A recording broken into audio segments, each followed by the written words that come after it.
안녕하십니까. 천안유배프 우요한 목사입니다. 오늘 말씀 통해서 우리가 우리 눈에 보이는 다른 사람들의 죄 문제를 어떻게 처리해야 되는지 배울 수 있기를 기도합니다. 오늘 말씀은 마태복음 7장 1절에서 5절까지입니다. 비판을 받지 아니하려거든 비판하지 말라.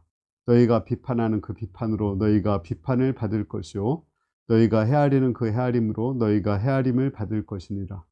어찌하여 형제의 눈 속에 있는 티를 보고 내 눈 속에 있는 들보는 깨닫지 못하느냐. 보라, 내 눈 속에 들보가 있는데 어찌하여 형제에게 말하기를 나로 내 눈 속에 있는 티를 빼게 하라 하겠느냐. 외식하는 자여, 먼저 내 눈 속에 들보를 빼어라. 그 후에야 밝히 보고 형제의 눈 속에 티를 빼리라. 오늘 말씀 보면 예수님은 우리 눈에 들보가 있다고 그러고 다른 사람의 눈에 티가 있다 이렇게 얘기를 합니다. 사실 우리 눈에 들보가 들어갈 수 없죠. 들보는 그 집을 지을 때 그 지붕 중간에 놓는 그 대들보를 얘기하거든요. 그거 우리 눈에 전혀 들어갈 수 없습니다.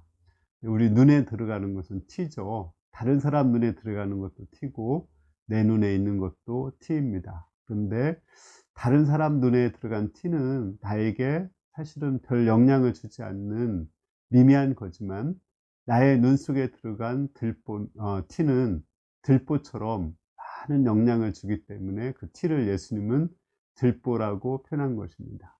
사실 내 눈에 그 티가 들어가면 그 티로 인해서 아무것도 안 보이죠. 잘못하면 실명할 수도 있습니다.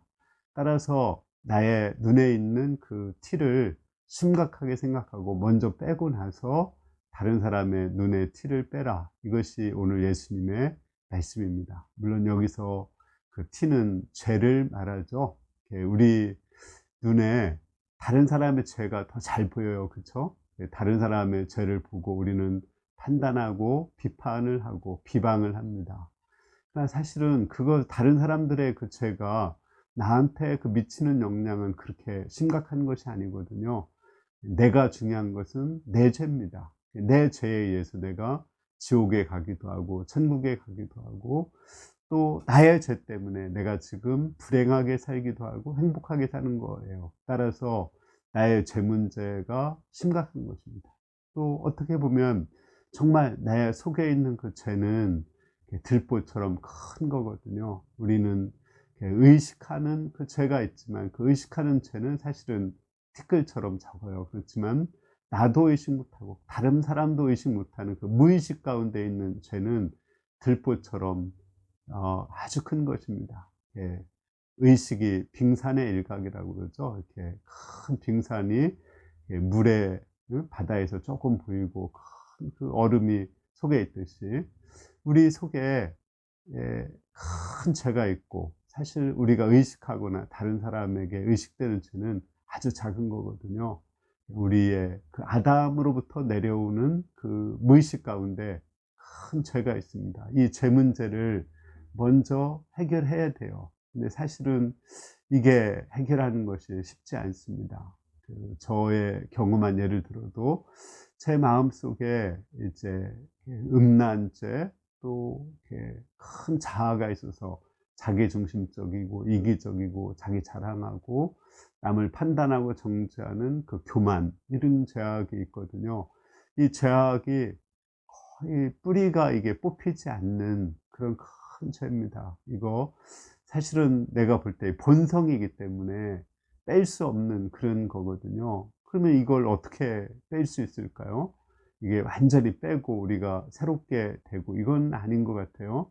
다만 하나님 앞에서 내가 그러한 죄인이라는 것을 인식하고 끊임없이 회개하며 그 세리처럼 나는 죄인입니다. 나를 불쌍히 여기소서 이렇게 기도하고 또 내 안에 계시는 그 성령님, 내가 예수님을 믿을 때 들어오신 성령님을 의지해서 이렇게 성령님을 따라서 사는 훈련을 하게 될 때 내 속에 있는 죄가 점점점 작아지는 것이 아닌가 그런 생각이 듭니다. 저도 참으로 교만하고 악한 자였지만 내 안에 그 성령님을 의지해서 성령님을 따라서 사는 그 훈련할 때 성령님을 따라서 생각하고 성령님을 따라서 말하고 성령님을 따라서 행동하는 훈련을 할 때 점점점 내면이 하나님의 사람으로 변화되는 것을 깨닫습니다. 이렇게 내 죄를 내가 극복하는 것이 너무 힘들다는 걸 알기 때문에 다른 사람의 죄를 보면은 그 정죄하거나 판단하지 않죠. 예, 굉장히 조심스럽게 또 다른 사람의 눈에 있는 티끌을 빼듯이 아주 조심스럽게 이렇게 접근해서 인격적으로 섬세하게 그들의 죄 문제를 도울 수가 있습니다. 따라서 결론적으로 정리하면 우리는 내 속에 큰 그 죄가 빙산처럼 들어 있습니다. 우리는 그것을 인식하고 또 이제 그 성령을 의지해서 또 이렇게 성령님은 그 죄보다 더 크고 강하신 분이기 때문에 성령을 의지해서 이렇게 항상 긍휼을 구하며 성령을 따라서 사는 훈련을 할 때 점점점 우리는 죄에서 자유함을 얻게 되고 또 우리가 다른 사람의 죄 문제도 도울 수 있는 것을 믿습니다. 여러분들이 먼저 내 속에 있는 그 죄를 보고 다른 사람들의 죄를 도울 수 있기를 기도합니다. 감사합니다.